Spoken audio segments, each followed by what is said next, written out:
मुंबई, जिसे आज के समय में हम सब लोग सपनों के शहर के नाम से जानते हैं, वही मुंबई जो इंडिया की बॉलीवुड इंडस्ट्री की नींव है, और वही मुंबई जिसे आज हम इंडिया की कमर्शियल बैंक के नाम से जानते हैं। आज के समय में ये शहर जितना खूबसूरत दिखता है, उससे भी कई गुना ज़्यादा लंबा इसका इतिहास है।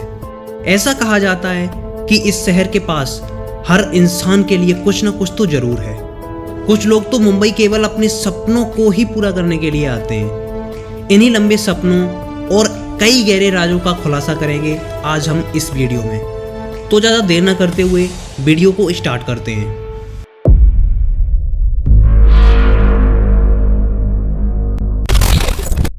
ये बड़ी ही हैरान कर देने वाली बात है कि इस इतने बड़े शहर को किसी समय में दहेज के रूप में दे दिया गया था।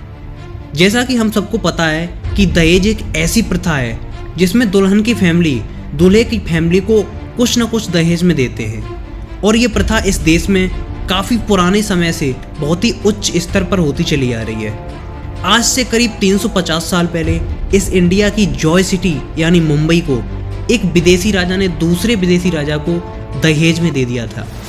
यहाँ एक सवाल उठता है कि आखिर ऐसा क्या रीजन था जिसकी वजह से इस शहर को दहेज में दिया गया, और कब।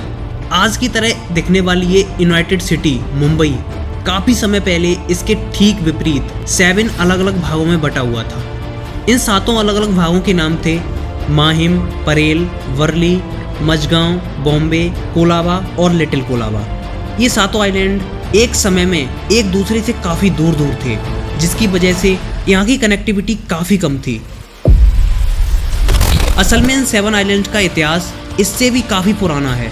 ऐसे कई प्रूफ मिलते हैं जो ये साबित करते हैं कि पिछले 2300 सालों में इस आइलैंड पर मानवों का निवास हमेशा से रहा है।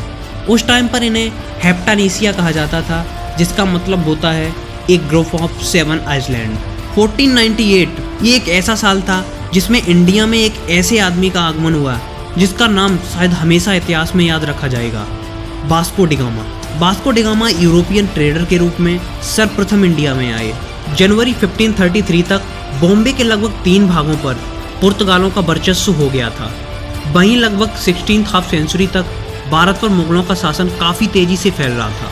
मुगल सम्राट हुमायूं के बढ़ते राजस्व को देखते हुए सारे राजाओं ने मिलकर एक निर्णय लिया। उनकी योजना के अनुसार वो पुर्तगालों का सहारा लेते और हुमायूं को गद्दी से उतार फेंकते, और उनके इसी निर्णय का फ़ायदा उठाया पुर्तगालों ने, और इसी तरह पूरे बॉम्बे और उसके 7 आइलैंड पर पुर्तगाल राज करने लगे।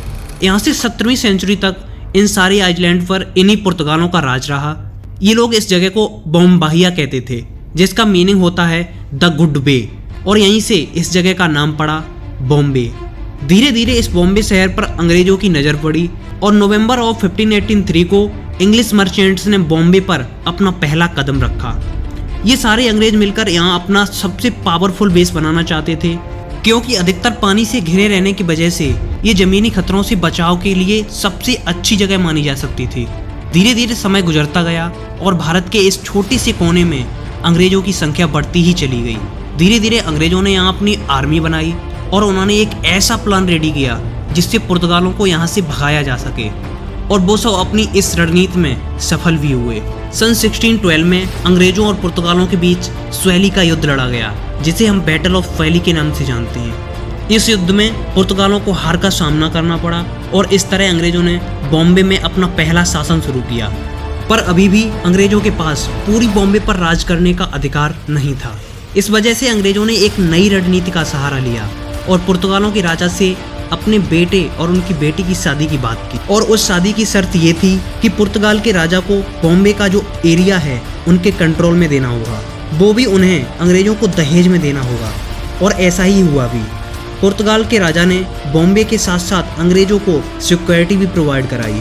पर पुर्तगाल की राजकुमारी को जब ये पता लगा कि जिससे उसकी शादी हुई है उसकी पहले से ही कई शादियाँ हो रखी हैं, तो उसे इस बात से बहुत प्रॉब्लम हुई, और इसी रीजन से पुर्तगाल के राजा और अंग्रेजों के बीच घृणा का माहौल पनपता गया।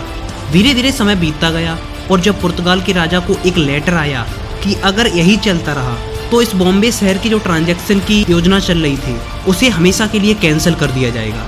इस बात के डर से अंग्रेज़ों ने पुर्तगालों के खिलाफ जंग लड़ना शुरू कर दिया और धीरे धीरे बॉम्बे के आसपास के काफ़ी आइलैंड पर अंग्रेज़ों का राज बढ़ने लगा।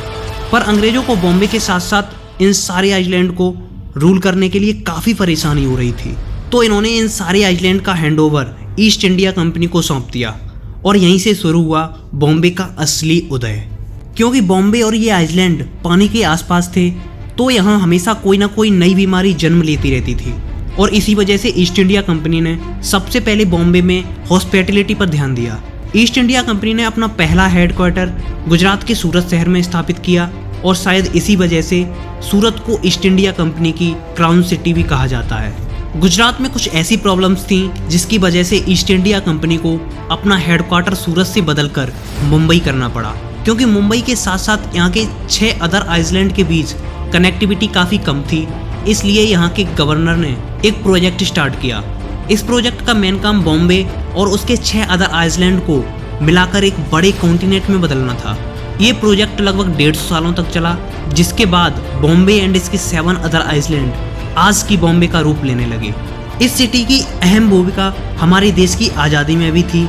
जिस तरह से ये सिटी सबसे पहले डेवलप हुई, वैसे ही इस सिटी ने सबसे पहले आज़ादी की तरफ कदम बढ़ाया। खैर, आज बॉम्बे इतना आगे जा चुका है कि इंडिया के बाकी के राज्य इस जैसा बनने के लिए सपने देखते हैं। चलिए निकलते हैं इस गहरे राजों की खाई से और आते हैं असल दुनिया में। चैनल को सब्सक्राइब करना मत भूलना। आज के लिए इतना ही, मिलते हैं ऐसी किसी नेक्स्ट वीडियो में। तब तक के लिए जय हिंद, बाय।